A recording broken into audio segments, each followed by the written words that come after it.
బాలగారు, మళ్ళీ చెప్తున్నాను, మీరు ఎప్పుడూ ఇలా చెయ్యొద్దు. ఏమో సుందరి, నేను నా నుంచి దూరం చేస్తారని తెలియగానే నాకు చాలా కంగారుగా భయం వేసింది. మన భయాన్ని పోగొట్టి అభయాన్ని ఇచ్చేవాడు ఆ దేవుడని నువ్వే చెప్పావు కదా. అందుకే నేను ఆ దేవుడి దగ్గరకు వచ్చాను. పంతులు గారిని కోరిన కోరికలు తీరాలంటే ఏం చేయాలని అడిగాను. ఇలా చేయమని చెప్పారు. బాలగారు, మీది నాది జన్మ జన్మల బంధం.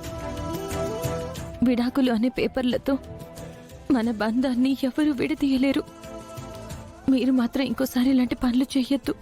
మనిద్దరి సంగతి సరే, మరి అనంత గాయత్రుల పరిస్థితి ఏంటి? అనంత్ మీద గాయత్రి కోపం తగ్గిందా? అనంత గాయత్రులు కలుస్తారా? లేకపోతే వాళ్ళ కోసం నేను మళ్ళీ పూజ చేయనా? వద్దు బాలగారు, మా గాయత్రికి మొన్న నేనన్నీ వివరంగా చెప్పాను. తను కూడా మాట వినేటట్టే కన్విన్స్ అయ్యింది. అనంత్ గారితో కలవడానికి రెడీ అవుతున్న తరుణంలో ఆ స్వాతి అనే అమ్మాయి మధ్యలో వచ్చింది.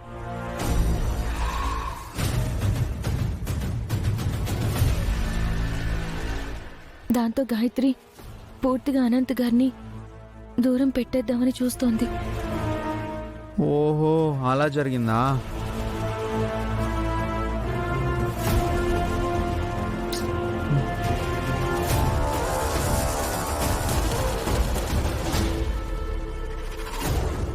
సుందరి, ఆ అమ్మాయి కదా స్వాతి? స్వాతి, మన ప్రాబ్లమ్స్ అన్ని సాల్వ్ కాబోతున్నాయి. ఇక మనం త్వరలో పెళ్లి చేసుకోబోతున్నాం. అవును రోహిత్, ఇన్ని రోజులు నీతో పెళ్లి కోసం వెయిట్ చేస్తున్నాను. త్వరలో మన కలలు నిజం కాబోతున్నాయి. అవును బాలగారు, ఆ అమ్మాయే.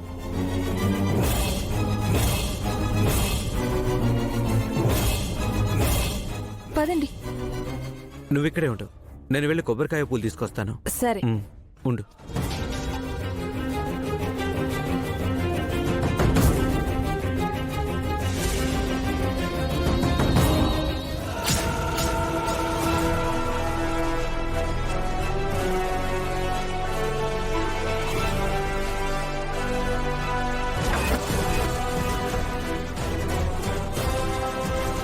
నువ్వు స్వాతియే కదా?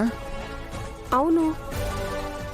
మరి నీకు బాయ్ ఫ్రెండ్ ఉంటే అనంత్ గారికి నీకు సంబంధం ఏంటి? అది అది ఏం నసుకుతున్నావు? చెప్పు.